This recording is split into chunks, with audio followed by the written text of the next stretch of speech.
We are live and we are YouTubing. Hello everyone.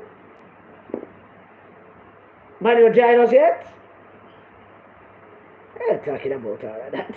Not doing all of that. Hello. Anybody join us yet? Nobody join us tonight? My word. Well, I might as well start talking to myself then, because nobody not joining us tonight. So let me get busy and start talking to myself about stuff that I want to talk to myself about. Well, it's one of my favorite pastimes anyway to talk to myself, so why not? Why not? Hello, everyone who join us. Who that about Medea? Hey, how you doing? Medea, good night, Electra. How are you, my darling? And Olga, good night, my darling. How art thou? And Marco, you are here, my love. It's good when you're here. I like when you're here. If you're not there, I'm worried. Good to see you all. Let's see if we can get through this as very quickly as possible. We're going to talk about a whole host of things tonight, but I want to make it quick and I want to go a little bit deep, because we're talking about tonight, who is Mark Golding? That is our topic tonight. Who the hell is Mark Jefferson Golding? But before we get into that, I like to look at anecdotes in order to set the stage as to what our narrative for the night is going to be. So we have to do some anecdotes. And tonight's anecdote is, let's talk about the Oscars. And I want to say it to you because I'm going to tie it in, when I bring up a topic with you, I try to tie it into whatever we're going to discuss. And I know that many of you watch the Oscars, and I know that many of you like the Oscars and you follow the stars and all the rest of it. Now, Hollywood is kind of a mess, a political melting pot of wokeness and all the rest of it. And Hollywood fancy themselves to be some kind of power broker and all kind of things. But Hollywood is basically Hollywood. Them still racist. It's still 90% white. It is still controlled by 90% white or all 100% white. But every now and then, Hollywood does a thing that tends to get everybody all agitated. Sometimes it is for PR, sometimes it is to set a narrative, and other times it's just to satisfy themselves, because Hollywood suffer from serious self-loathing and self-hate, most of them. And so they find ways and means to entertain themselves, so to speak. And so, this year, they announced the nominees for this year's Oscar. The Oscars is the second award show for the year. First, the Grammys, which is the first Sunday in February. This year is going to be like the 2nd of February. Then the Oscars, which will be the 2nd of March. And I want to share something with you that's going to tie into the argument that we're going to be talking about tonight. And what I want to share with you is this.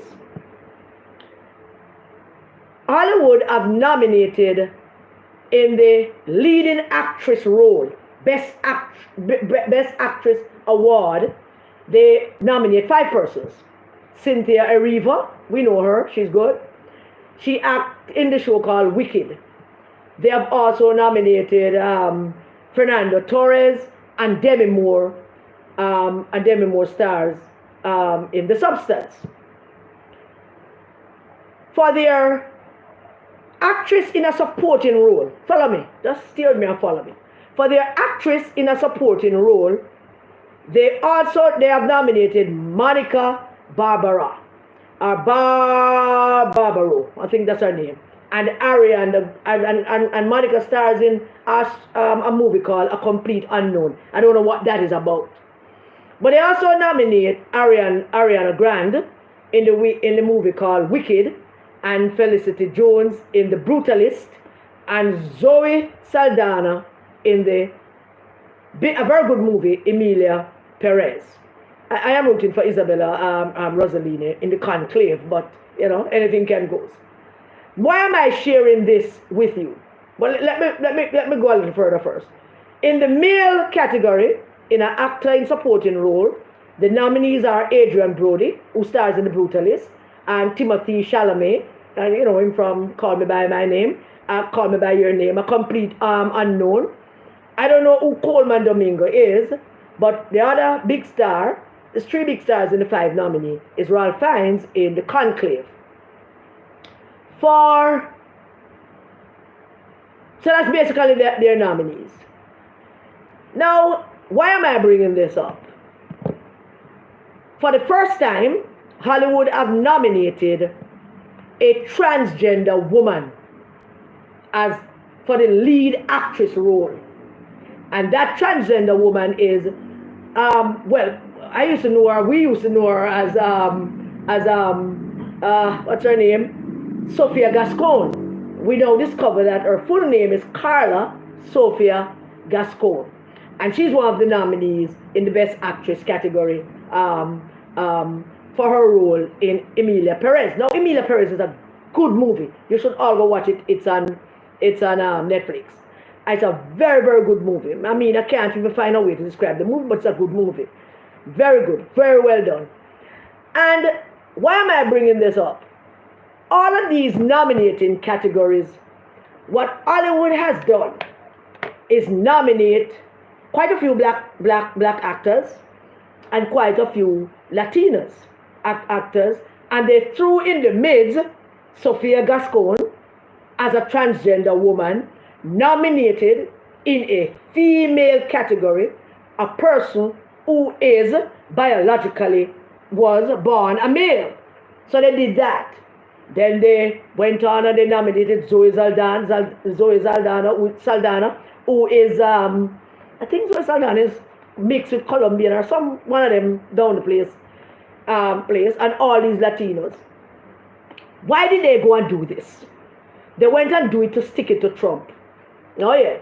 They went and nominate all these people, including the transgender actress, just to give Trump the middle finger. They want to aggravate Mr. Trump. And they did it right in the middle of just when him about to start him deportations and him excitement and all the rest of it. And that is what Hollywood does. Now, what we must look out for is what they will do. This is what they do in terms of a nomination. What will they do on February 2nd and March 2nd? What will they do? Will Zoe Saldana win? Will Sofia Gascon win against Ariana Grande and Demi Moore and Rossellini? Will any one of these people win? I doubt it. I don't know. Why am I telling you all of this? I'm telling you all of this to take you back to the 2019 Oscars. In 2019, there were 8 movies that were nominated for Best Picture. Bohemian Rhapsody. Bohemian Rhapsody is a movie about the band Queen with its lead singer. The movie was mostly about Freddie Mercury, who was the lead singer in Queen. We all know Queen. We will rock you. You know that song? You know? That song. Queen. Really good movie. Really good movie. Bohemian Rhapsody. Really captures Freddie Mercury in a it's a good movie. Very good. It deserved the nomination that it got. Other movies that were nominated in 2019 are Black Panther, which was a big movie, and everybody loved Black Panther. We all saying Black Panther going to win. Then the other nominees were The Favourite. The Favourite was an English movie about Queen Anne, I believe, and all kind of thing. Had some LGBT connotations to it. Also nominated was another black movie, Black Klansman, which is kind of ridiculous, but it's about a black undercover agent who went joined the Ku Klux Klan to bring information to the normal thing. Use a black man to go infiltrate a white organization to gather information and such like. I never watched it, really. I just know that is what it's about. The other nominees were Vice, which was a biopic about Vice President Dick Cheney. Boring, but historically interesting. I watched that. There was another movie by the name of Roma, and I watched that because Hollywood tends to nominate some movies that nobody has ever heard of or nobody doesn't know about, and them nominate people and them nominate these movies for some strange quirk reasons. I don't know. So I went and watched it. And it's about a domestic servant, a domestic worker, who worked for a family, a Mexican family with 4 children, and all the excitement and drama that comes with it, and all of the whatever things that come with it. 2 other movies were nominated in that category, so that, make it off the 8. A Star is Born with my girl, Lady Gaga, and Bradley Cooper. Of course, they didn't win anything. They won something for like musical score or something like that, but not really win anything. And the other movie, the one that I want to tell you about tonight, that was nominated in 2019, was a movie called The Green Book. Now, on Oscar night, Spike Lee, giant in the music in the Hollywood filmmaking industry, and consider himself to be some kind of odd man out and always have some issues with things. But Spike Lee, I've never liked Spike Lee really, but Spike Lee had the Oscars that year in 2019. Spike Lee was having a meltdown when Black Panther and Black Klansman were nominated. The whole thing went up. They went off. Black Hollywood went off on a rampage, feeling all glorified and great because one of these 2 must win, because Hollywood have usually always just wind them up. So everybody was talking about, Black Panther was the favorite. And I remember the discussions I was having with all of my movie buff friends like myself, and they were convinced that Black Panther would be nominated. I was convinced that the Mexican show might get it over Black Panther. But anyway, those were the nominees. 8 of them. On the night of the Oscars, Boseman, I don't remember his first name, that guy that died, the guy that played the star in Black Panther, he won the Oscar for supporting actor. Never won the actor of the year award at all. He won for supporting actor. And then the big thing happened. They announced the winner for the best movie. And you understand that in Oscar there are 4 categories that everybody hold their breath for. Best actress, supporting actress, best actor, supporting actor, best movie, and best director. Those are the big 6, so to speak. The musical score and screenplay is always a big category also, because screenplay is a big thing. Bam! Time to announce Picture of the Year.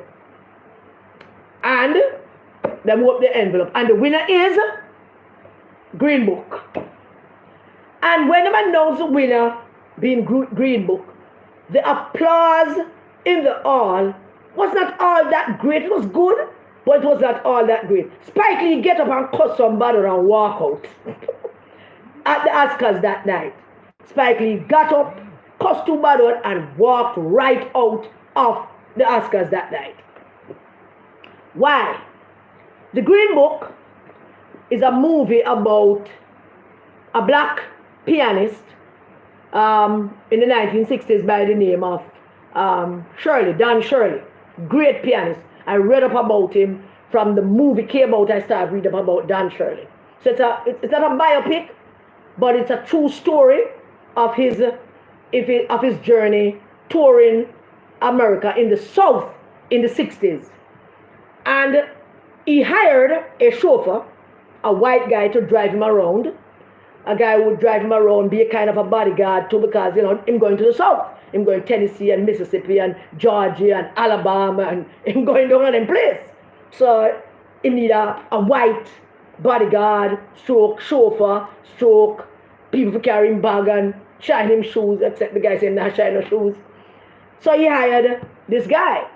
I think it was played by this guy named Viggo Mortensen, I think played play that Italian role in the movie. And they went on their tour through the South. And during the tour, a whole heap of racism took place. Dan Shirley got arrested and was locked up in a jail by some white people. That is a true part of the story. That when he was locked up, he kept asking for the opportunity to make his first phone call. And finally, they gave him his first phone call. And he called the Attorney General, Bobby Kennedy. And when the sheriff found out that the Attorney General called the governor called them to let him out, they were flabbergasted. There were snippets of the movie that suggest that Don Shirley was gay, and there were some guys who tried to beat him up, and him chauffeur stroke driver saved him, beat the hell out of them and save him. The reason why people like Spike Lee walked out, why Spike Lee himself walked out of it, and everybody afterwards was talking about, the movie being the winning movie, was that some of them were saying they do not understand the concept of the movie, that a white man actually was saving and helping a black man. That was the whole thing about it. And so everybody was pissed that Black Panther didn't win, or Black Klansman, something with black, didn't win, and everybody was just upset and out of sorts about it. Because up to that point even, and now, Hollywood still don't understand that in, not Hollywood, the black entertainment industry still don't get it and still don't understand that Hollywood is a white entertainment industry. Them get it to some extent, and some people were allowed to be successful because they were talented. People like Denzel Washington, who did so much great movies, but couldn't win an Oscar for one of those great movies, but won an Oscar for some crappy movie that he did named Training Day. I mean, I know I don't understand it. Truly, it's gangsterism, it's drug dealing, it's corrupt policeman. It's an ordinary written thing. But them felt that after he did great movies, it's time for them to give him one. And they gave him one for a crappy movie. Nothing to memory. Because they couldn't give for great movies. Because it's a white world. That is how it works. That's how it operates. And so they never understood it then. But Spike Lee understood it. What the white Hollywood entertainment industry did to people like Michael Jackson, for example, is, it just, the history is there for us to see, and we don't have to guess about it. We know what it is. We have seen it, and we know. Was Michael Jackson a perfect guy? No. I had written to a group of us had written to Michael Jackson fan club and tell them to bring him down and make him stay down here and hang out. We make him hang out anywhere we want hang out. A whole heap of little boys want hang out with Michael Jackson. But them never take us up on it. But what they did to him, people like Oprah Winfrey made it and survived it because Oprah Winfrey is talented and smart. Denzel survived because he's a favorite leading man, But Chadwick Boseman, who put on such a tremendous performance in Black Panther, got supporting actor role, and they never see him as a leading man to reward him as a leading man. I think what's her name, Halle Berry, also got for some crappy movie. I don't remember what crappy movie she did that they gave her the actress award for, and it never even helped her because after you win an Oscar, you're supposed to a ride high and all the rest of it, but it never happened. Why am I bringing up all of this to you tonight? Why do I think it is necessary to say all of this to you tonight, to take you into the world of movies? And I am a movie buff. Is that when we do full circle from Hollywood and come back to Jamaica, we come back to the leader of the opposition, Mark Jefferson Golding, and we're asking ourselves this question tonight: who exactly is the real Mr. Golding? And we're going to go into it deep, but I want to get a few things out of the way. Let's talk about a little bit about, last week I brought up Danishka Williams and her candidacy in Southwest St. Anne. And Danishka chose not to learn from anything from that. And I made it clear that Danishka is the daughter of Dana Williams, who's my brethren, and our mother Roma is my sister. And I thought that, we were offering some advice and some help to a young woman who always see herself as possibly a member of parliament and some kind of being in some kind of political role, and them jump her in the seat, and she's supposed to go beat Xavier Main, and instead she finds herself in all kind of negative PR that is having negative impact on her candidacy. But not having any impact at all on her candidacy at all. And she finds herself in a position where just things. So that presentation ceremony that we spoke about last week, when she was presented and all that was said, we don't have to go back over that. Southwest St. Anne is not a constituency that is overloaded with young people. Southwest St. Anne is kind of a senior citizens constituency. I think I don't know the total. I don't know the data, but there's a whole bunch of young people in Southwest St. Anne. It's a whole bunch of senior citizens and middle-aged people and big people in Southwest St. Anne. A couple of them reached out to me, and the complaint was bordering on a number of things. I see. All right, let me see what you're saying. The complaint was bordering. Thank you. Yes, the complaint was bordering on a couple of things. One PNP woman who is 68 said to me that she lives in Southwest St. Anne, but she's originally from East Kingston and Port Royal, and she don't understand why Comrade Paulwell did not get to speak. And I said, he didn't? And she said, no, Comrade Paulwell didn't speak. I said, was he there? And she said, yes, he was there. So I started thinking, Danishka is from East Kingston and Port Royal. Paulwell is our member of parliament. She spent a lot of time around Paulwell. I think she's kind of open for her political life to start in East Kingston and Port Royal. And Paulwell has been very supportive of her whatever efforts that she has. So it goes without saying that once she got the seat in Southwest St. Anne, that Paulwell would go down there as her member of parliament. He's still her member of parliament. That's where she vote. And he would go down there and he would support her. It goes without saying that that would be the case. I can't imagine why your sitting member of parliament, your member of parliament, one of your political, mentor, one of your political mentor would be there, and everybody get a big up except Paulwell.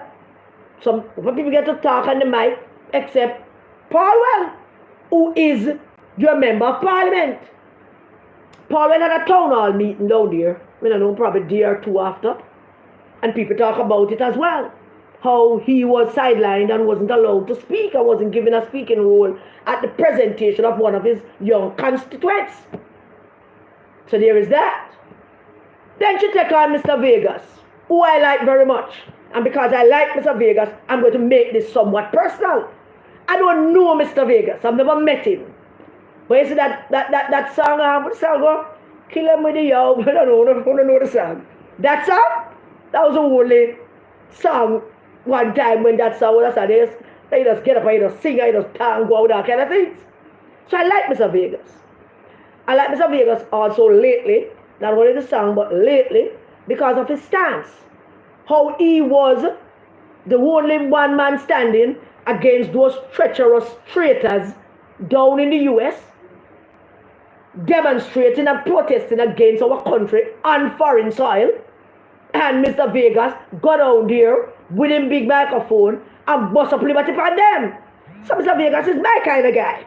So him go down there, them go out with him thing, them go out for them thing. Vegas back them up and push them back, and them have to back down. As Vegas really gave them a hard time. So there it was. She now went on a YouTube program and decided that she's going to take on Mr. Vegas. I don't know what Mr. Vegas said about her. I don't know what Mr. Vegas said about her candidacy. I really don't know. But what I do know, and what Mr. Vegas said is not important. No matter what it is that he said, it is not important in the scheme of things, because right now as we speak, Mr. Vegas is not only a singer and entertainer, he's also a YouTuber. And he got himself involved in the politics of his country. And he's taking part in the political discussions and the discourse of his country as a patriot. And so, as a YouTuber and social media influencer, everybody have a right to say what they want to say about somebody who steps into the political arena to offer themselves as a representative of the people.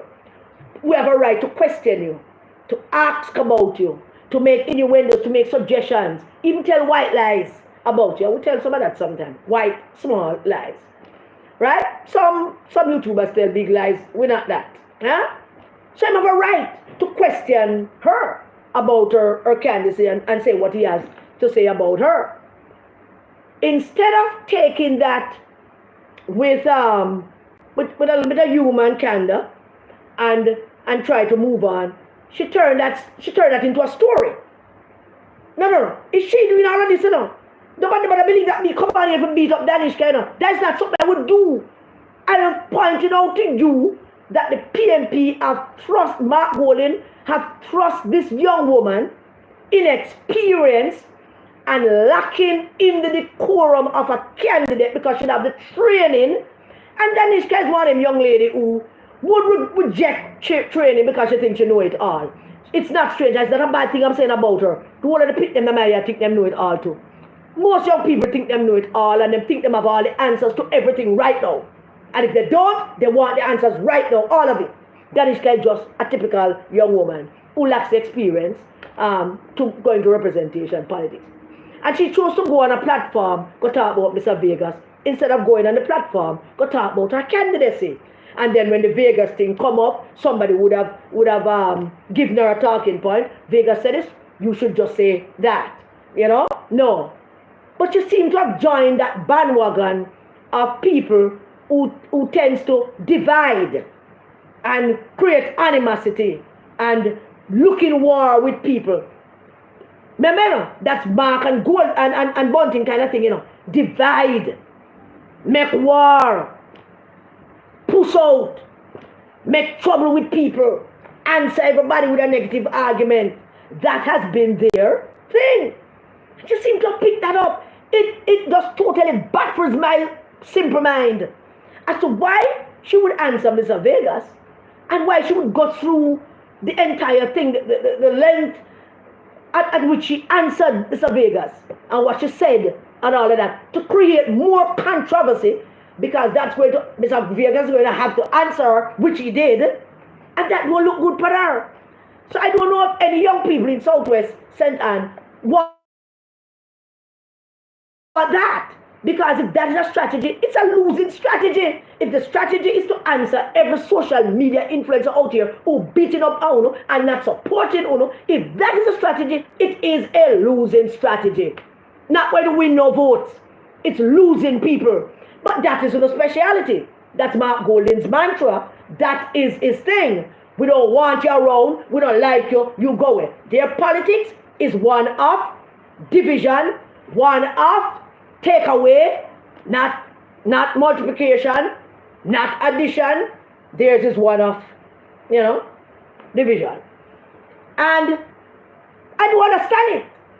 So one, should have asked Paulwell to speak, but she bring up everybody else. And two, she go up on social media platform and answer Mr. Vegas. And then today, seems to be a Twitter exchange between she and somebody. And somebody went out and post something to say, pup, call her a pup. Which is a compliment because pup mean you're young. I mean, but she'll see that. And somebody showed it to her. And because of her lack of training and experience, she chose to answer that. And answer that in a negative way. A negative way. What exactly is she aiming to achieve with all of that? And then the other junior Miss Lashy down out Central Manchester, the councillor guy, when me get him up, I can get it up here because I want to share it with you. The other Miss Lashy, Mr. So tell him name. So tell him name. Mario Mitchell. Him. That one we don't eat unless bunting. It starts with S and end with T. That one where just hang on to bunting, Baba. You don't even know where bunting begin and where him end. The way him have him ass stuck up in him head stuck up in a bunting ass. And him go answer it, throwing word and another member of parliament, his own member of parliament, who's a JLP, Paroda. And this is the politics that they're playing. Because they are led by a leader who nobody knows who he is. I went to unpack that just now. So I wanted to say those two things. What is it? Mario Mitchell. Thank you. Yes, I got it.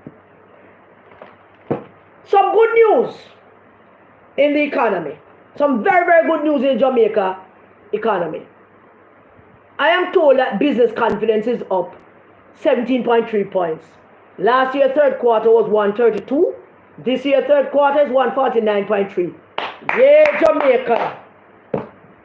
I'm also told that consumer confidence is up by 3.9 points. You know what that means? When I explain what business confidence means, I'm going to ask Jamaica 411, make sure I explain to you. But I know what consumer confidence means. Consumer confidence means that, yeah, things tough. The $15,000 increase in minimum wage, we get that. And things is now more manageable. We can see we a little teeny bit more. So make a little more confident. We go to a market and sweet pepper is 400 a pound now, and tomato was 150 a pound last week, and things are look up. So consumers are beginning to have a little bit more confidence in their Jamaican economy. And not take a crap from anybody, because things tough everywhere. And someone would like people to think that things not tough in England, and things not tough in America, and things not tough in Canada. It's tougher. It's tougher in Canada, it's tougher in America, it's tougher in England. Do you know why? Huh? Do you know why it's tougher? Somebody sent me money for my birthday, and she proceeded to tell me, boy, my darling, I wish I could have sent you more, but with all this, the call and stuff about the heating bill, and she said, I mean, things tough. Heating bill, new clothes, new coat, new shoes to walk through that. I want to talk about things tough for Jamaica and a bunch of liberty pound in one country. I want to live in other people's country, facing those same tough things. I want to now big up the progress that we're making. What do you know tonight? So there we go on that. So I have to ask myself the question about Danishka, about what she did, and find out from these people if them truly believe that Danishka is ready for prime time in terms of representation on the political stage, and if she's ready to take that on, because I don't know. She calling the young man on the social media thing, on the Twitter, I believe, she called him what? Mongrel. She referred to him as a mongrel, and that is what Mark Golding does. Them separate people. Them set people up to be separate. And historically, white people have always set up black people to behave in a particular way. Black people learn how to self-hate from our slave masters, because look at Danishka, look at what she acting out. Black people learn self-hate from slave masters. We learn to hate our hair, our skin. Yeah? We learn to hate our nose, our lips. We learn to eat pretty much everything to the point where some of you now believe, and some black people believe, that their best chance of living is to have the slave master leading them because them so hate themselves. And them don't even recognize that they hate themselves. So them look upon the slave master and them say, yes sir, master. You have some idiot pants from some video introducing Mark as the next prime minister and calling him and saying, God, well, Michelle, I want the exact quote when call Mark, if you can get it to me. I mean, calling him like he was chosen by God. This black man in a room with 100% black people introducing this white British man with a British passport born in Britain in our parliament illegally, suffering from serious mental problems, and this black man in our black country introducing him as the one chosen by God. Think about that for 5 seconds. Just think about that for 5 seconds and think back all that you have learned about slavery. You know, when the slave master is sick, and when the slave master is sick, you have the house slave or the house butler go into the room and see master sick. Oh man, master, we sick today? We sick, master? We sick, master? Oh, we go church, master? We not feeling well, master? We go shit, master? We go, this black man on a political stage introducing Mark Golding and saying that Mark Golding was chosen by God. Mark Golding was chosen by God. This white man was chosen by God to lead a 99.9% black country. And this black man is saying that you don't understand yourself, you don't understand your heritage, you don't understand your people, you don't understand your culture. And the senator summed it up quite nicely. Somebody link up Senator, the wonderful, beautiful Senator Sapphire for me, please. Tell her me a link her. All right, me a crush upon Sapphire, all right? So what? You know what, man? Sure. Leave me alone, man. Link up Sapphire for me. Because this man with mental issues that they say is him, God choose to come lead a group of black people. And I have serious issues with that. Because this is the man. This is the man. This white man from Britain, whose parents came here with slaves in tow, who we have discovered when he went on the stage in St. James in Montego Bay and proclaimed to the black people who are listening to him and a clap and I big him up and I talk about what I'm saying, Mark G our G. Mark G our G. Yeah. Him went to St. James and proclaimed to the black people in St. James, Jamaica, you have to understand that this is not an election that is coming up to decide who you want to lead this country based on what you feel or what you think or based on some stupid idea you have in your head about because you are PNP. So me have vote for the PNP. Because you don't know what that means. Because you don't even know what it means to be a PNP. Because if you knew what it means to be a PNP, you'd be a Jamaican first. Because that is what Norman Manley was. That's what Norman Manley meant. That's what Norman Manley founded the People's National Party on. So if you knew how to be a PNP, you would first be a Jamaican and you would understand what your responsibilities are as a Jamaican PNP when we reach a time in our history like now. So this man went down to St. James and he proclaimed, this man who can't even talk good. Which prime minister ever hear a talk so?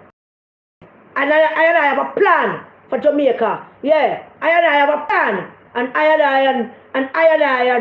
man and yeah man and which prime minister talks like that? Who? Michael? Michael talk Jamaican. You ever hear him sound so stupid? And sometimes PJ used to go off and I'm looking Jamaican. Have you ever heard PJ sound so stupid?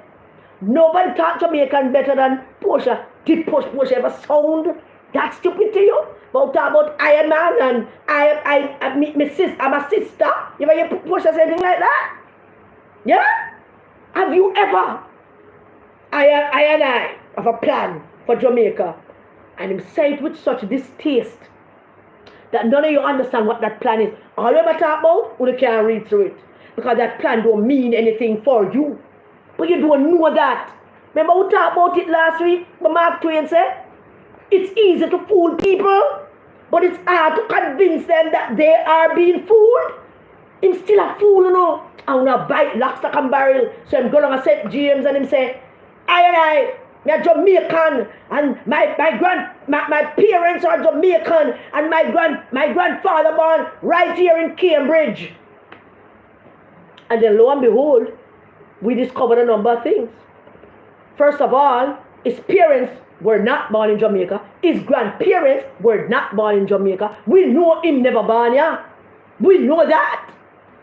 Only to discover afterwards that his grandfather that he was boasting about that was born in Cambridge landed in New York and filled out a form to say that he was born in Cuba. And we have that. That evidence, we have that. Him have the body. His mother was born in Scarborough in England. John Golden him in all kind of mix up in father. We went through all of that with you already. And I'm saying to you tonight, who exactly is this man that some of you readying yourselves to go vote for because you know a PNP? Me a PNP. Yeah? Some of you readying yourselves to go vote for this man because you are PNP. Which part are you a PNP? What does that mean? When are you going to be Jamaican PNP?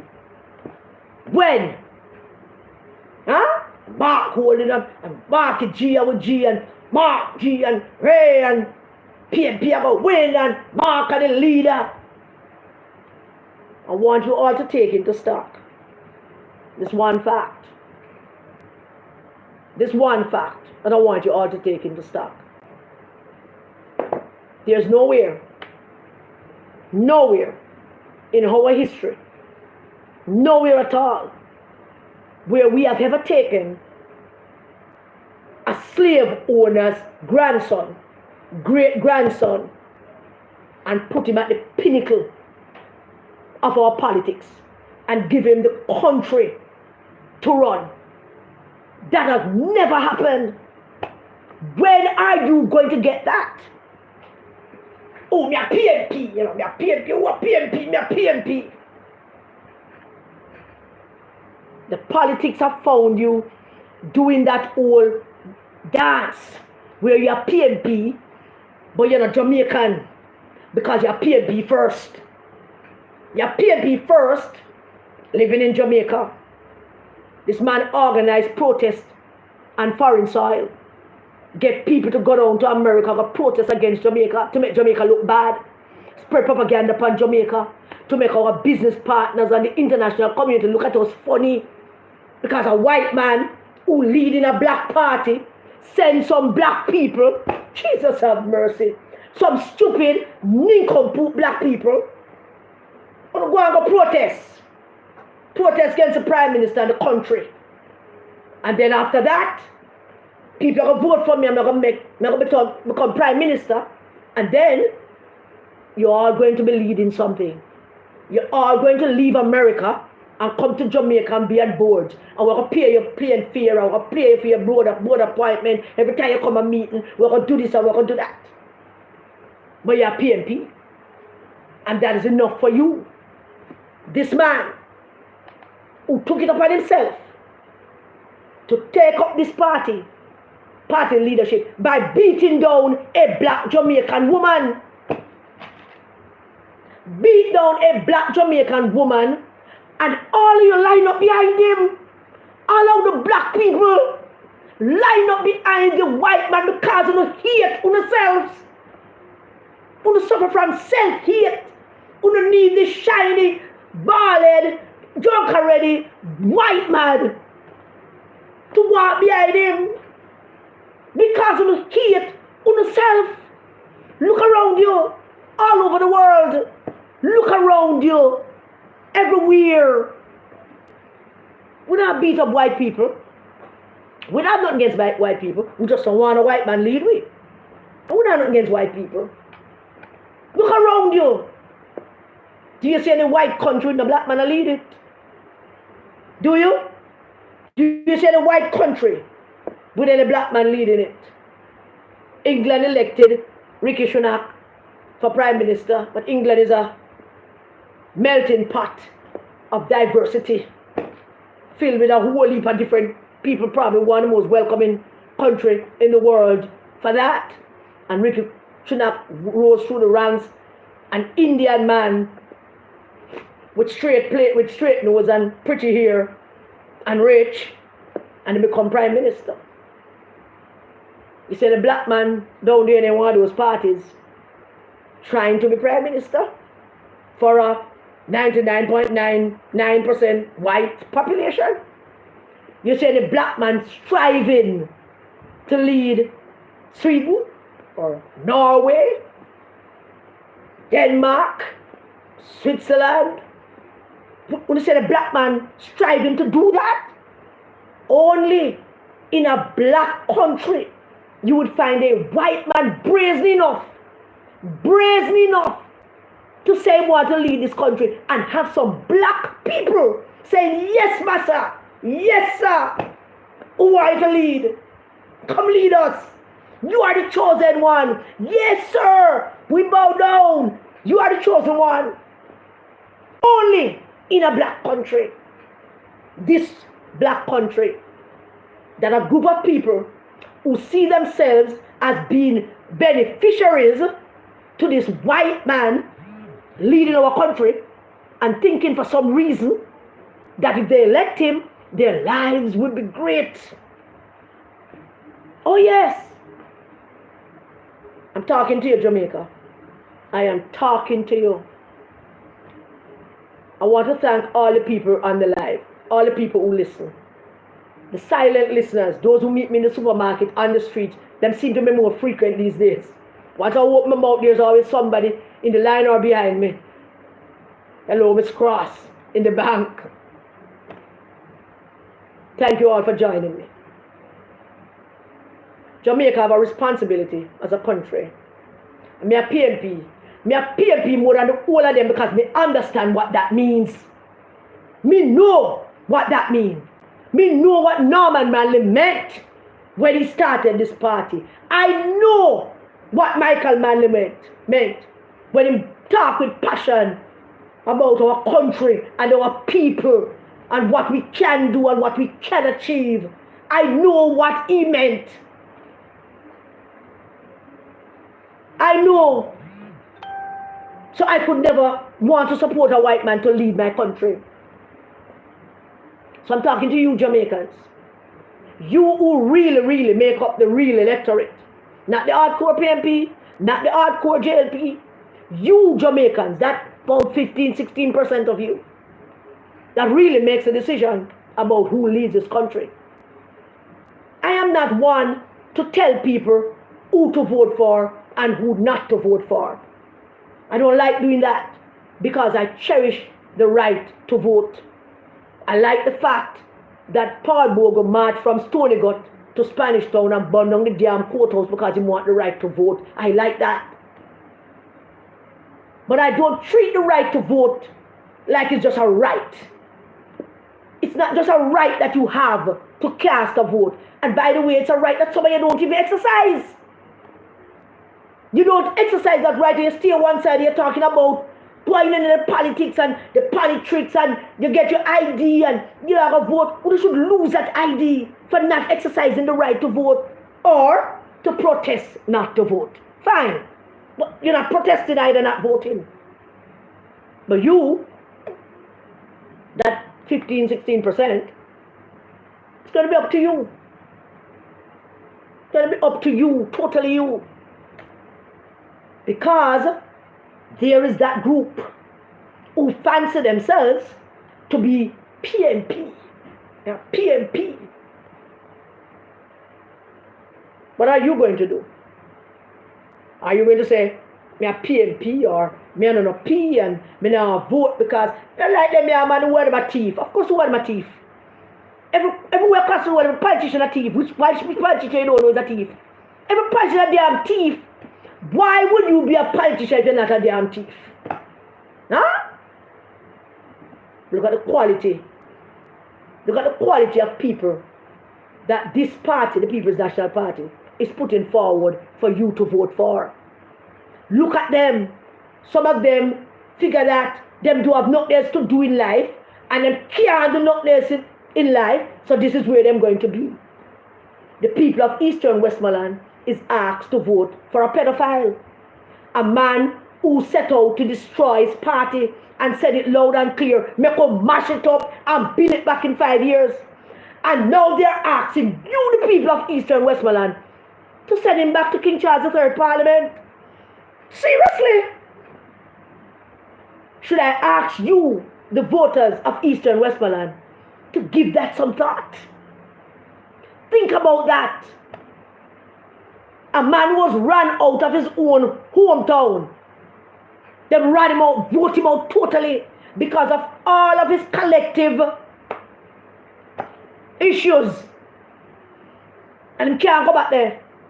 But him coming down to Eastern Westmoreland to ask you, the black people, to send him to King Charles III Parliament to go back up the white massa.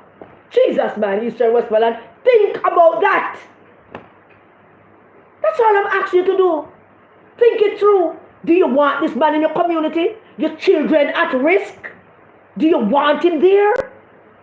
Eastern Westmoreland, do you want Dayton Campbell in your constituency, in close proximity to your underage? Pick to them, prancing around saying him is the member of parliament.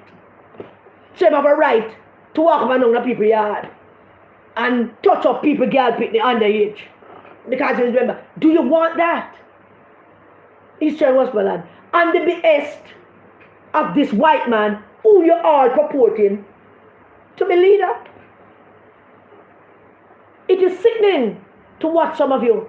Very, very sickening. As if you have absolutely no realization of what is at stake. As if you have put in the back of your head the thought that this can't be good for Jamaica. As if you're just thinking only that this will be good for me because we have an MP and my MP is going to be minister and I can go check him. Yeah. I can go check my MP. Forgive me $10,000 or forgive me a little bushing work or for clean one drain. So that's in the forefront of your mind. Not what is good for your children. Not what is good for your community. Not what is good for your country. I'm going to be out here every damn day asking you these questions, talking to you about it. Is this what you want to vote for? Is this it? Because let me tell you now, without a shadow of a doubt, the American people cast their vote on November 5th, 2024. They chose. It is they that chose.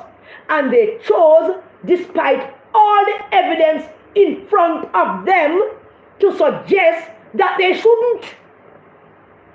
You see it every day on TV, you see it on YouTube, when you hear it on international news. But nobody can business. Nobody can care. Some of those very people voted for what it is that they think they're experiencing now, or what they think is bad. It's them vote for it.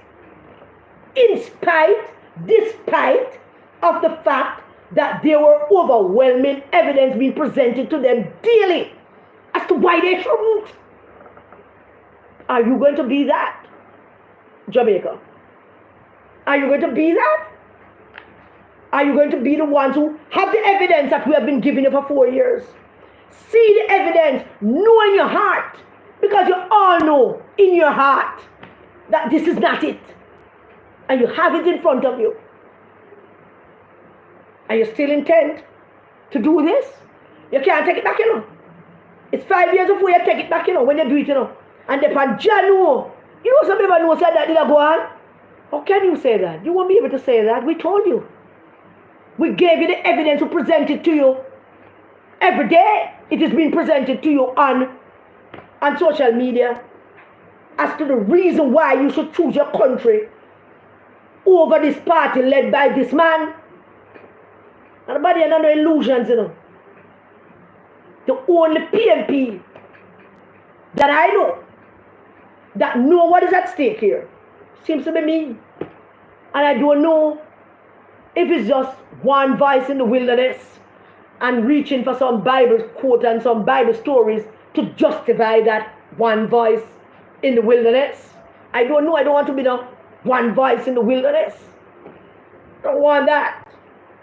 I want you to understand that these are a group of people who took over the People's National Party by devious means because they wanted power, and they sacrificed the integrity and the historical purpose and practice of the People's National Party to gain that power that you, the PNP delegate, gave to them against all the evidence that was there.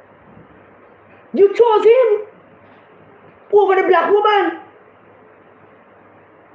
And let's give you the benefit of the doubt. Let's say in 2016, the American people have this idea of Donald Trump, a successful businessman, TV mogul, him rich and him flashy and him dead and things are going, and maybe him can get it right for us. And they gave him an opportunity. They have had 9 years to see the evidence in front of them. It's there. In black and white, in video, in his own words, in his own actions. It is there. What did they do?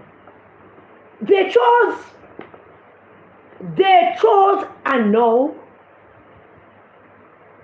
they F around and they're finding out. Is that what you want, Jamaica?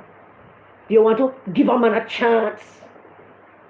Yeah? Do you want to F around to find out? You have to give a man a chance. Because a man, you give him a chance. Well, give the next man a chance, you know. That's a taxi man telling me, well, why give the next man a chance? You know? Because, why? Why you want to see the thing and think, here for my argument. He have to pay X amount for his license to run the taxi. He have to buy gas. He have to fix him taxi when it mash up. But you know, man, them a ticket way. The man, them a ticket way. Who have money for ticket? Someone say, but me don't get it. You want lawlessness. You don't want government. You want a government that's going to allow you to be lawless.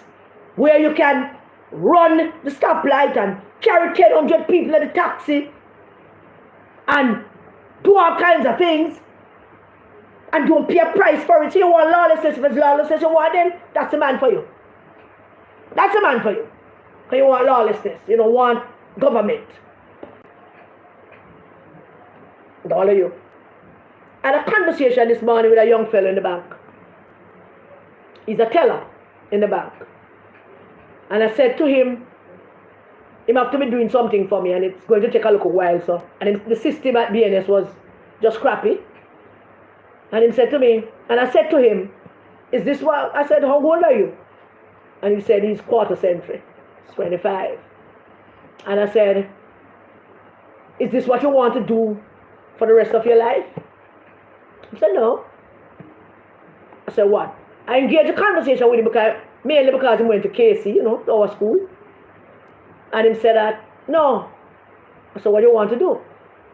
He said, him really flabbergasted my mind. Because he said, what to do? Actuary science. And I thought about it. I said, what is that? And he started to explain it to me. So I said to him, do they teach at the University of West Indies? He said, no. That's a very limited institution. They have one little niche of what they teach at the university, and there is no other niche, everything and the stuff. So I said, there's no job in Jamaica for actuarial science, and there's no training in Jamaica for actuarial science. You know what the young fellow said to me? He said he was going to go abroad, and I'm going to study the actuarial science because I'm working towards it. And I'm going to come back, and I'm going to make them teach actuarial science at UWI. Listen to me. He said, I'm going to make them, I hope you're watching, teach actuarial science at UWI. Now, could we use more young people like that? It wasn't bitching. It wasn't whining. It wasn't complaining. I said, what do you think about the economy? He said, things are going on so bad, you know. I mean, you know, more people getting jobs. This is a 25-year-old telling me that more people getting jobs. The job market has expanded. It widened. There are more available jobs. If I tell me, and when I started to tell Michelle this morning, she was giving me back the numbers. He's telling me all of that. He's optimistic about the future. Have you ever voted? No. No, not really. I'm not interested in that. So why? I'm not interested in that. I said, which area you live in? You don't have to tell me where you live. Just give me a general area. I'm living in a Delroy constituency. And I said to him, voting is not just a matter of you selecting somebody to represent you in the parliament. Voting is also a patriotic duty. But if you're against the person who offering him or herself to you, and you want to register protest against this person, then you have that right not to vote as a matter of protest.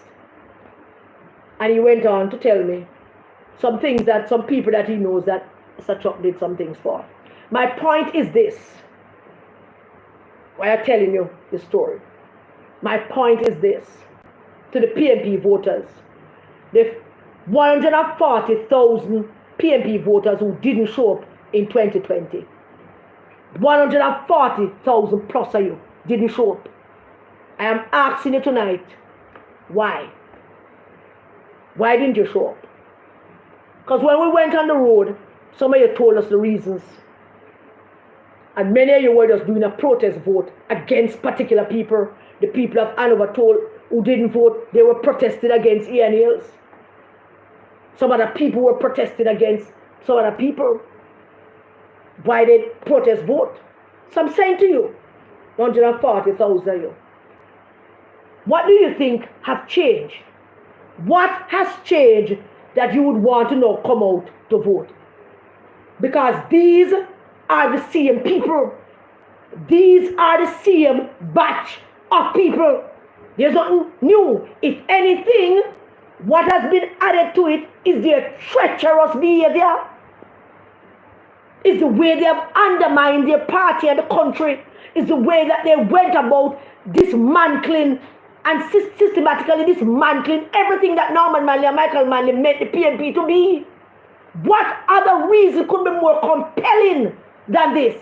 For you to consider registering that protest, not voting.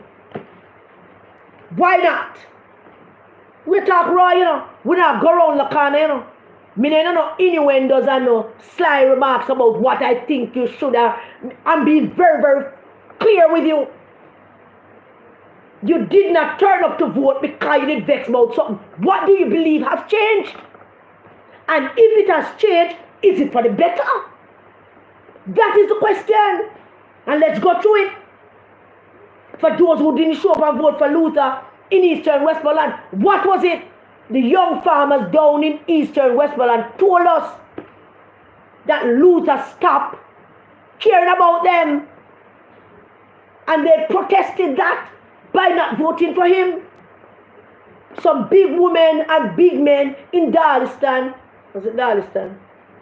told us that Luther just gone off on him one thing, and they spoke about Luther with passion, with no genuine hatred, just vexation. Huh? And Luther was not given the opportunity to face you again, for you to tell him, to say to him, we vex, because we never see you. We vex because you run around with treacherous bunting them and undermine Peter Phillips. These are the people who undermine the party leader and the party, and you are considering giving them power. And they did not give Luther the opportunity to come back to you, Eastern Westmoreland, and to say to you, well, I'm sorry, you know, I make some mistake, but I want to know. I want to there. Who are the Buchanan and come from Westmoreland? You don't need to forgive me. Never get that opportunity to talk to you because the General Secretary of the PNP decided that he now given no choice. He might impose himself on you. He might come down there and say to you, say, me, I'm going to be your MP. So, take it. We now present the doctor man that was there. We now give Luther the opportunity to come to you. Me, I give the seat to myself. And because I give the seat to myself, you now get the opportunity to say yeah or nay. Because I tell you, say me it. So tell me, Eastern Westmoreland, is that it? That works for you? Huh? What is it that you believe that him can offer you that Luther Buchanan could not, as being one of you? Him not come from down there. He was the chief mouthpiece for Bunting, beating down the PNP, beating down the PNP leader, calling him boy on stage, going out there talking about, I'm see a poll, I'm see a poll, and man the poll say I lose. You see a bogus polls? The poll where him say Peter Bunting a win and Peter Phillips a lose, and then Peter Phillips beat up Peter Bunting get back, and then come capture the party. See a poll? The bogus polls where them still say Mark Lee. Is those same polls them use and undermine the party? Is those same polls them presented to you to tell you that Peter Phillips couldn't win? Do you remember? Tell me you remember. Tell me you remember them out there with a whole heap of excitement and noise. Saying Peter Phillips can't beat Andrew Holness. Come on, Westmoreland, tell me you remember. Tell me that you don't remember, man. Tell me that you don't see it, you don't hear it. Tell me that you don't remember that he was out there with that. What is it? What is it that made you stay home? And whatever it is, has it changed? And if it has, is it better or is it worse? Tell me, Luther and the pedophile, which is it? You are willing to hand over your constituency with your underage girls and boys too. I'm beginning to understand. You are willing to hand them over to this man who can't go back to the place where he born and grew. How strange is that? Come on, not country people. No matter where you go, you come back to the country. You don't understand how that country thing work. Me only live on the same page. Me now left Jamaica going to be permanent. Anywhere I go, I come back. So me only live on the same page. But this man can't go in the yard. He can't go do nothing. He can't even go to hang out. Nobody don't like him down there. Nobody don't want him down there. But he want to come over your yard. He want to come to your yard, come hang out. And he want you to love it up that him come to your yard because you didn't invite him. Him just come. And tell him come. And at him. What are you going to do, Eastern Westmoreland? What are you going to do, South St. James? What are you going to do with this young woman? The one with the false bottom and the false hip and the false breast and God knows what else, her cheeks and all the way up your son. You can't see her. There was a picture being passed around in a group showing her when she was a young woman and when she was a normal, ordinary woman. And now she has this gigantic body parts. Bunting bought those parts for her. I don't know if she's a side chick anymore. I mean she doesn't look so fantabulous again, so maybe she's not a side chick anymore. But her, she set up a WhatsApp leak. She set up a WhatsApp group. Mark instructed her in the WhatsApp leak to set up that WhatsApp group to include just certain people. And she was the head of the destruction crew in that WhatsApp group, telling PNP people not to vote for Imani, telling PNP people not to vote for Christian Tomlinson, but maybe Imani think this is some bad thing because she cocked herself down there at Central Kingston the other day. I hang out to the man them, I beat up the man with them send to undermine her. On the way to be. And she, Nikisha Burchell, put that in place to destroy the People's National Party. What are you going to do, South St. James? What are you going to do, South St. James? Are you a PNP or are you a Jamaican? Which is it? Do you consider yourself to be a patriotic Jamaican who has a responsibility to your family and your community and your country before a party?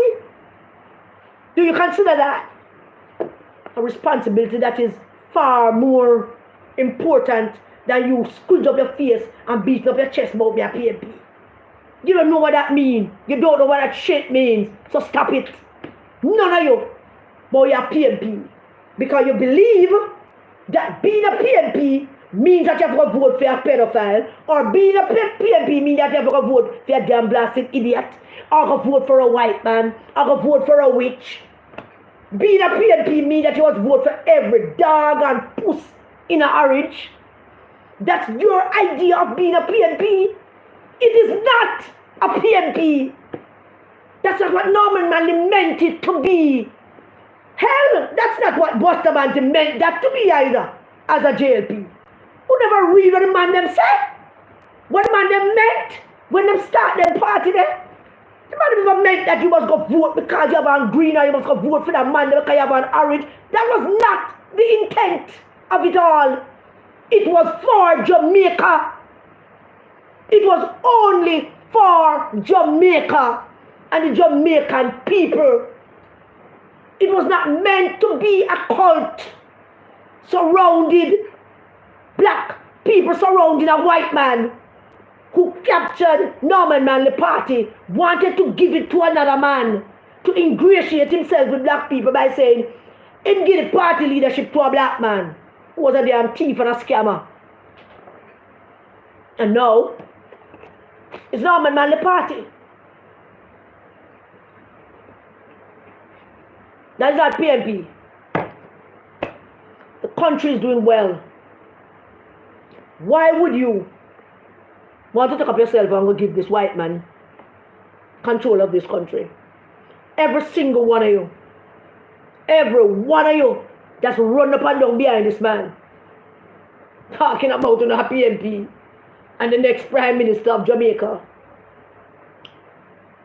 I say to you again tonight, look at the news in the United States of America and go right ahead and be whatever it is that you want to be or what you believe me the PNP is.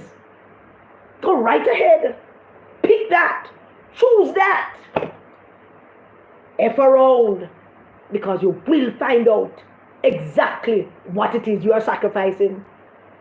Your foreparents were the slaves. His were the slave owners, the beaters, the murderers, the rapists, the merchants. That was them, his foreparents. The ones who steal the land, the ones who, when slavery abolished, wrote up on paper that when abolish slavery. Remember when slavery was abolished, they had to get paid for them slaves, you know. Because you just abolish slavery and leave we alone to come run the plantation, you don't need to pay us. And the British government pay them. And then write a list, including my foreparents, wrote a list to say I owned 6 slaves. John, Marcus, Millie, I own them. And it's there in black and white on paper. The government paid them for the slaves that they owned. So the slave owners, the abuser, the rapist, the man who used our black men as studs to raise more slaves, them, the murderers, the ones who pitch us off our land, took our land, the one who prevented our foreparents from learning to read and write. Those are his foreparents. And you the state I'm talking about, he is chosen by God. Which God? Which God? Unless you believe that the God that you serve is an unjust and unfair God. That must be the God you're talking about. An unjust God, an unfair God, a wicked God. Which God? Which God chose him? Tell me. Tell me, you black man on the stage, run up and down and jump in a microphone talking about this white British born man who lied to us about his citizenship. Mark Goldie became a senator in 2008. When he became a senator, he was not a member of the PNP yet. No, not at all. He never became a member of the PNP until about 2012 or 13. He is the only party leader we have ever had who is just who became a member of the party less than 12 years and became leader. Was a member of the party for less than 12 years and became leader. After PJ studied at the feet of Norman Manley as national organizer for the People's National Party. After Michael followed in his father's footsteps, standing up for the rights of workers and became leader. After Portia Simpson Miller, a little dry-foot girl from Woodall, came to Kingston, ran a council seat, won it, served as vice president, served as president of the women's movement, served his party, walk up and down, build up our base, and became leader. After Peter David Phillips came into the PNP as a young man from UWI, led our policy review committee, led our political education classes, became general secretary, vice president, and became leader, who will take the leadership of Norman Washington Manley, the party of Norman Washington Manley, and gave it to a white British born man who was member of the party for less than 12 years. What if we soon of folly? And now we want to take him to be Lord and Savior in Jamaica, leading a bunch of black people. This big white drunk already, nasty looking man. I'm not apologizing for nothing I said. Not at all. Not at all. It's dog eat dog in there. Everybody and them own. And who don't want to take this man and make him leader of this country? I would ask you all to share this live. Share to any voter you know. In any constituency you know. We all of us bloggers, all of us who think that Jamaica deserves better than a white British born man.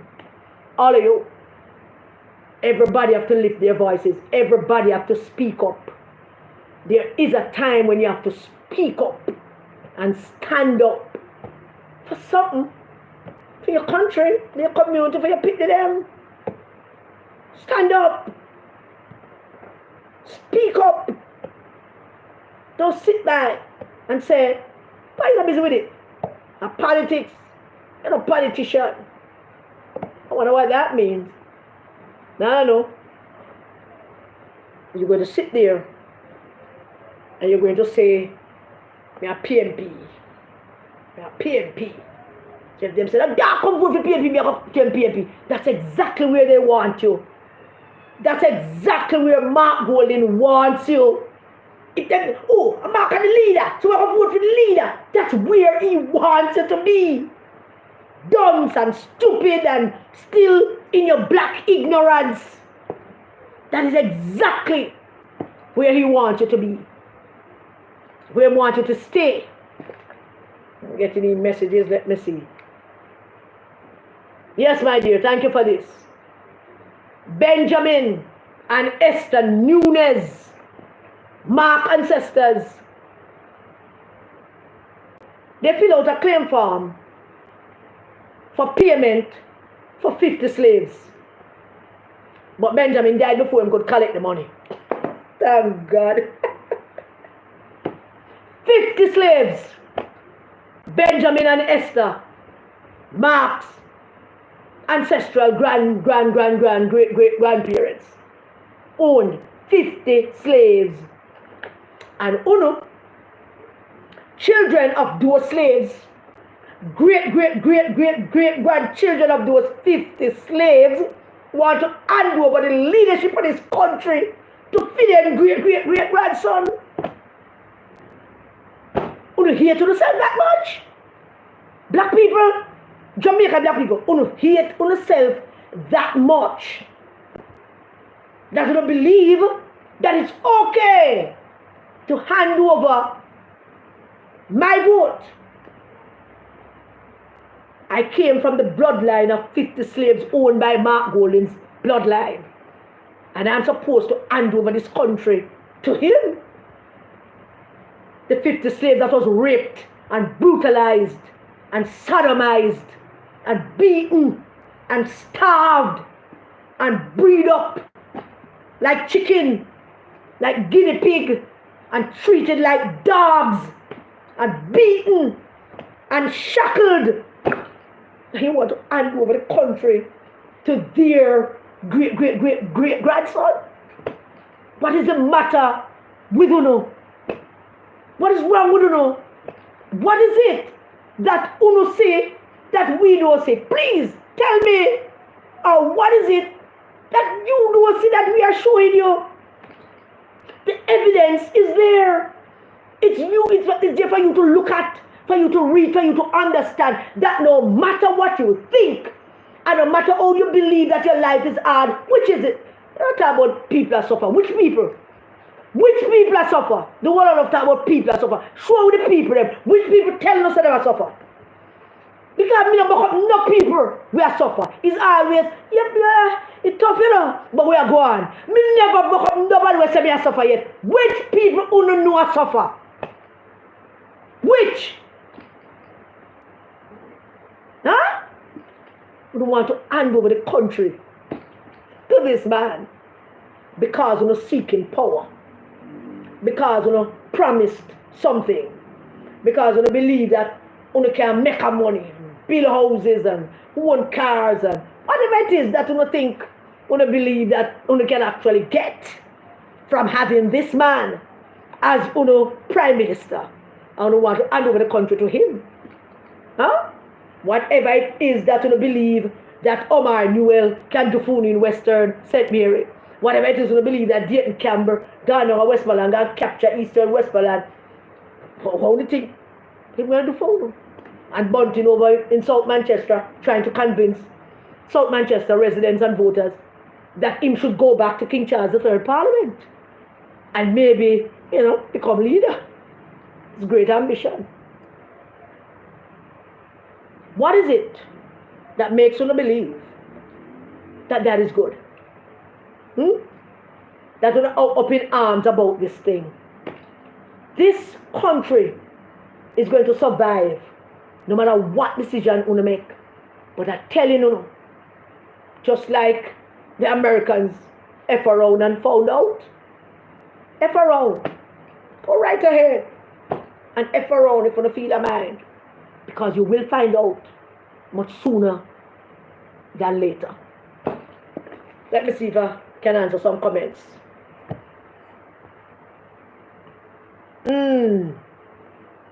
Beautiful brown empress. I like that. I like to be called a beautiful brown empress. I really prefer call a good looking brown woman. That works.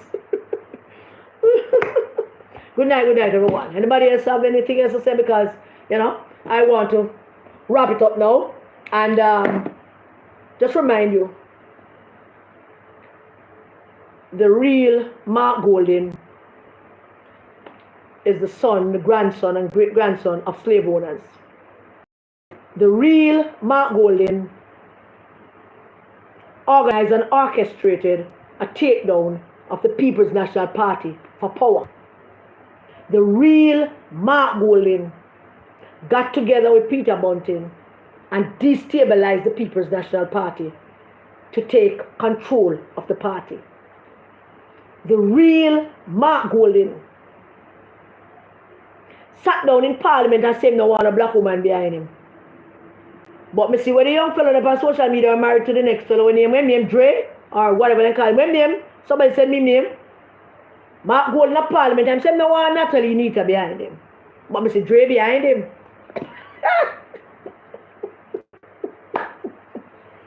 Him no want Natalie Nita behind him. But Dre, they behind him. And him cool with Dre behind him. The real Mark Golding, who refused to wear the Jamaican colors to the national arena. The real Mark Golding, who refused to go to a flag raising ceremony for Jamaica because he can't stand the thought of raising Jamaican flag and not the British Union Jack. He can't stand that thought. So him no want to go. Ball and beg and make noise and say him no want to go. The real Mark Golding, who sat down in a WhatsApp group and said that, and referred to the PNP as that party. We're not giving no money to that party. Not a cent, not a red cent, not a dollar. I think that was his words. Not a red cent, not a dollar. The real Mark Golding, who was sitting down and doing YouTube video and endorsement of candidates when that is the purview of the party leader, Peter Phillips. The real Mark Golding, who was out there, him and Peter Bunting, carrying dual messages than that of the party that caused the party to lose. The real Mark Golding, who recruited young PNP people and corrupt them in their ways. Corruptible young people because they're impressionable and them want things and them want things now. Them want power now, them want things now. Them want to be this now, them now wait, them want it now. So they are corruptible. People like Lawrence Rowe, who have strains of corruption and those feelings in them system already. But once these guys come along and show them a brighter way to be more corruptible, they latched onto it and they grabbed it. And that was it. They are corruptible. That real Mark Golding. The real Mark Golding, who said that he was going to organize for dead people to come out, come vote for him. The real Mark Golding, who called a Jamaican parliamentarian, boy, because in black is the language of slave owners. Boy, come here, boy, boy. Never by a name. Always boy. It's in his system. It's in his DNA. Him just don't know what else there is that him know. The real Mark Golding, that one. The one who tried to change the leadership of the People's National Party, saying that the founder tried to change the founder of the People's National Party from Norman Manley to some crackhead scammer down in Haiti. The real Mark Golding. Dre. He no want Natalie Nita behind him, but Dre was standing behind him. And he was looking quite comfortable and happy with Dre behind him. But no want Natalie, the beautiful Natalie, and the beautiful Denise behind him. But Dre, it's fine for Dre to stand behind him. That's good. Let him look happy with Dre, behind him. It's good. The real Mark Golding, the one that says that Peter Phillips can't win no election in Jamaica. The one that says that Peter Phillips is going and him for going. The one that used that Strega riffraff David Campbell to tear down the People's National Party. The real Mark Golding. And there is so many other things that's real about him. We're going to stop tonight right here. I hope I have not forgotten anything. Is there anything I've forgotten, ladies? My beautiful, wonderful subscribers and viewers and listeners. Is there anything else that...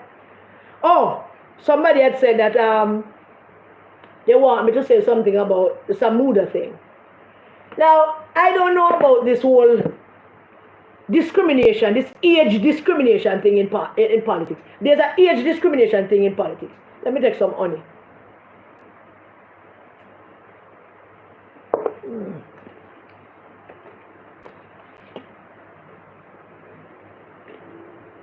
Yeah. There's this age discrimination thing in politics. You reach 90, a time for you to leave. Why? If you're 90 and you can walk and you can service a constituency and the people want you to stay, I mean, look on Mitch McConnell, him dead. Mitch McConnell dead, you know. But win back election and the senator for the great state of Kentucky. I mean, it's Kentucky. I think so. One place, not Kentucky, one place. I remember which state Mitch McConnell represents. But him went back and him dead. What is it about this thing about age discrimination that everybody getting all antsy because a man grey and him there from 1980 and a time for him to go? What makes you believe it's time for him to go? What exactly is it that makes you believe? I'm glad I don't turn off yet, because I forgot something that wasn't on this, and that's a JLP, and I'm going to talk about it right now. But if Mr. Samuda is physically able and physically fit to serve his constituents, and let me just remind everybody that North East St. Andrew is not a JLP constituency. It's a Carl Samuda constituency. Learn that. That's the first thing you need to learn. And I believe, really do believe, that Mr. Samuda earns the right to determine who should be his replacement. I know there are rules. I know there are constitutional rules and there are things to follow within the constituency for people. I support those rules that the Constitution, whatever the Constitution of the JLP says, if there should be a selection process. But think about this way. Because one problem with the political parties is succession planning, because nobody wants to let go power. Nobody wants to let go power. But it appears to me that Mr. Samuda did succession planning. That he had Siv Wright down there with him, working with him and preparing him. It seems to me that way. I might be wrong. I may not have all the facts. But that is what it seems. That is what people had told me when I first heard earlier this year, earlier last year, about January, February, looking before the local government elections, or just about then, we're hearing that Mr. Samuda going to leave and him want young Siv Wright to take over. But the thing about the politics is that some people don't want to work hard for nothing. So if Mr. Samuda decided that he wants Siv Wright to stay, what is the problem? He wants Siv Wright to be in replacement. What is the problem? That I would call smooth transition. It's a smooth transition. I mean, there's nothing wrong with a smooth transition, and the delegates said to say yay or nay, or the constitutional things can be observed within that smooth transition. And if somebody is there working, understudying the current MP, and at the end of the day the current MP said this is the man, there's just the delegates and the constitutional arguments, observance, that all you need now to put it in place. For another man who has done no visible work, who has not been there visibly but want to take over the seat, then Mr. Samuda have the right to choose. I do believe that. Not every MP would have that right. Not every MP, but Mr. Samuda does. He won the seat for the JLP, he won the seat for the PMP too. A theme seat and a funo. It is. But I fear, and I said this early last year, that I fear that the JLP is falling into the same trap that the PMP fell into in 2016 when Paul Burke was ad hocly changing out and removing members of parliament and sitting MPs to replace them with candidates of his choice. You remember that, don't you? Yeah? And the same thing that Dayton Campbell is also doing. Because it's Dayton Campbell that run the PNP, not Mark Golding. Peter Bunting tell him what to do, him do it. And then him tell Mark what him do, and Mark say, okay. That's it. But the JLP is doing that same dance with these removal of people and changing out people and placing people to come challenge people. They're messing up the damn thing. In other words, they're messing up the own game plan. So I don't know if this is going to work. Everybody at this point, JLP and PNP, is playing the same game. And the game is everybody looking for them 32 seats. That's all. But if you continue to change the game plan in the middle of the game, that becomes more elusive for you. A coach draw up a game plan, and when Coach Carr huddle with him team, and him say, we're not doing that again, we're going to do the pick and roll. Or so you pass the ball to Demroy, and make Demroy shut the ball back to Curry, and Curry shoot the 3-point, we win. I don't know. What is all of this going on? Everybody is so enthralled by power that it seems that nobody on either side is seeing the big picture. The PNP, them can't see the big picture of having a white man leading this country, and the JLP in there changing the game plan in the middle of the game. Missing all the pull-up shots, missing all the 3-pointers, missing all the damn blasted foul shots. I mean, what is it that they're doing? All I know. And Mrs. Holness still there, they're doing fair like revenge politics. Everybody trying to one-up somebody, to remove somebody, to work for somebody to lose with a other person. What exactly are you all playing at? Which part of that is a winning strategy? Tell me which part of that is a winning strategy. You believe that placing Lawrence Rowe in Central Kingston as a placeholder to hold a seat for Mr. McGregor, and then removing him when Mr. McGregor ready, right here now in the middle of, in the beginning of the election year.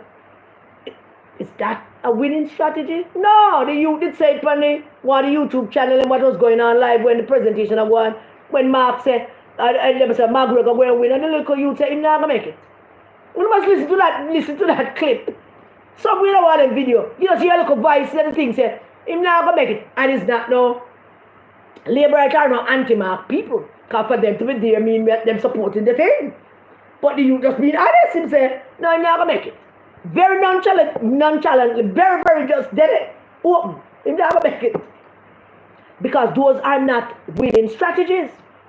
Danishka, with our inexperience and our youthful, childish behavior, how is she going to make an impact in Southwest St. Anne? That's not a winning strategy. Going after Mr. Vegas and going out with all the antic, grinning like a damn silly little picnic and behaving all. I mean, the immaturity is raw. How is it that a winning strategy? How is it that you guys, the JLP over there, still doing all of that? All of that. How that fit into the game plan? I don't know. A fool thing. Our fight is to ensure that Jamaican people have all the information that they need to have about this white man possibly being elected the leader of this country. That's our fight. And I believe we are doing a damn fine job out here. We are better at it than Uno. We are better at it than Uno. Mr. Uno.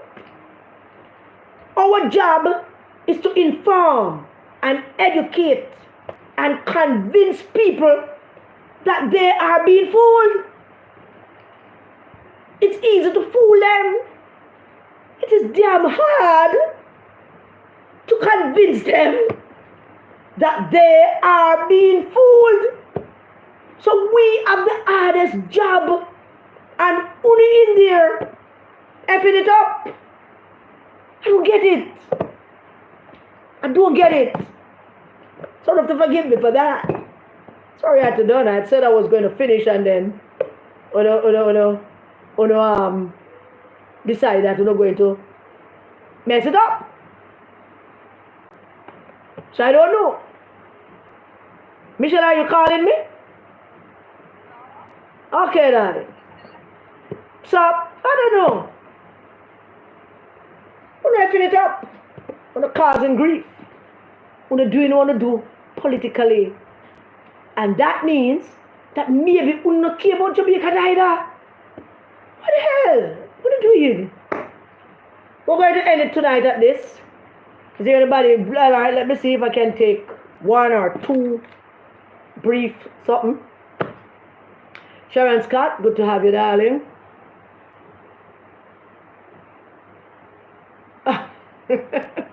All right. All right. Got you. Got you all. Thank you all for joining me. We're going to close it off for, tonight for now. What do I say to you all? What I close with? Share. Have discussions with each other. Talk to people. Everybody. Because for you to be here, it means that you are all politically inclined and you care about the Jamaican economy and you care about our party, you care about the politics, you care about the country. So, share. Like. Spread the word. Talk to people. Do what you can from your little corner.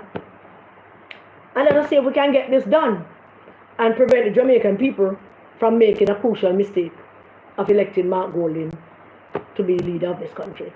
Thank you all for joining me. Have a very good night, everybody. Stay safe and do please remember, keep our children safe. Bless you. Good night. Oh, yes.